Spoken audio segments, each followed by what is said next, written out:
Hey kiddos, it's Mrs. Gershon here. Let's take a look at today's questions.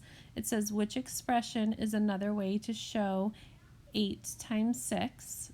So the best option is to go ahead and solve 8 times 6. If you need to do your 9 lines, you can do that. And then to come down and solve each of the problems in your choices. That way you can see which one matches 48. Remember, in math with parentheses, you have to do the parentheses first. So the first one, you have 2 plus 4 equals 6, plus the other 6 will give you 12, so that one's out. Then you have 2 plus 4 is 6 times 6 gives you 36, so that one's out. Then you have 2 times 4 is 8 plus 6 equals 14, so that one's out. Then you have 2 times 4 is 8 times 6, and you can see that matches here, which is 48, so there's our best choice. The distance from Chicago to New York City is 794 miles. What is 794 rounded to the nearest hundred? We're going to draw our flagpole, find your place, hundreds place, look next door, 5 or more, you will soar. All the numbers to the front stay the same, all the numbers behind, zero's your name. 794 rounds to 800. What number makes the equation true? So we were talking today, I think it was Treya, we were talking today about how just because the way they wrote the problem, it makes it a little bit confusing. So you have to go ahead and maybe, if you need to, rewrite that problem as just division with the answer at the end. So thinking about working backwards.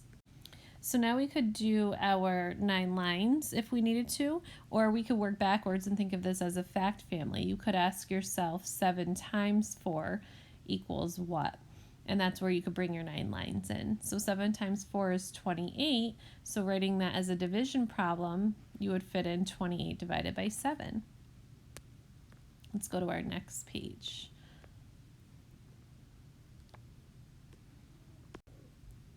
So then we have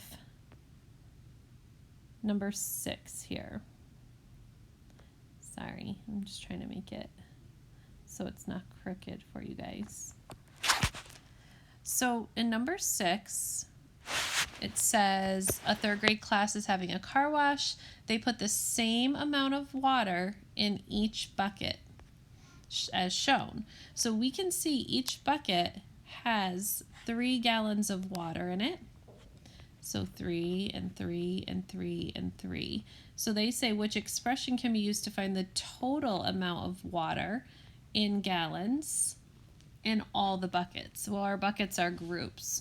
So we can see here that we have 4 groups of buckets, and each bucket has 3. You don't even have to write an answer here because it asks for an expression. An expression is a number sentence that does not have an equal sign.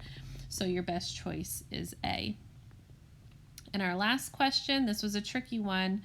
It says a bulletin board can be covered completely by 30 square pieces of paper without any gaps or overlaps. If each piece of paper has a side length of 1, so we know the length is 1, what is the total area of the bulletin board? You really had to pull these numbers out, and again, you ask yourself, and I'm sure many of you wrote this down, area equals length times width. So it says here, a bulletin board can be covered completely by 30 square pieces of paper. So here it's saying a side length of 1, we know the length, and it's actually telling us in this problem that 30 pieces of paper can cover this whole thing. So it's technically giving us the area here, which is what they ultimately want to know through this question. And we would know if it was 1 times something, it would have to be 1 times 30, would give us 30. But there are 2 choices that have 30. The only difference between the 2 choices is that one says feet and one says square feet, and they want the area, and all of our area units have to have square in them, because when you're talking about a space, and you're talking about area, you're talking about that area being covered in squares. So your units would have to be square feet. So D would be your choice. Check over your work. If you have any questions, you can talk to us tomorrow when we see you in our Google Meet.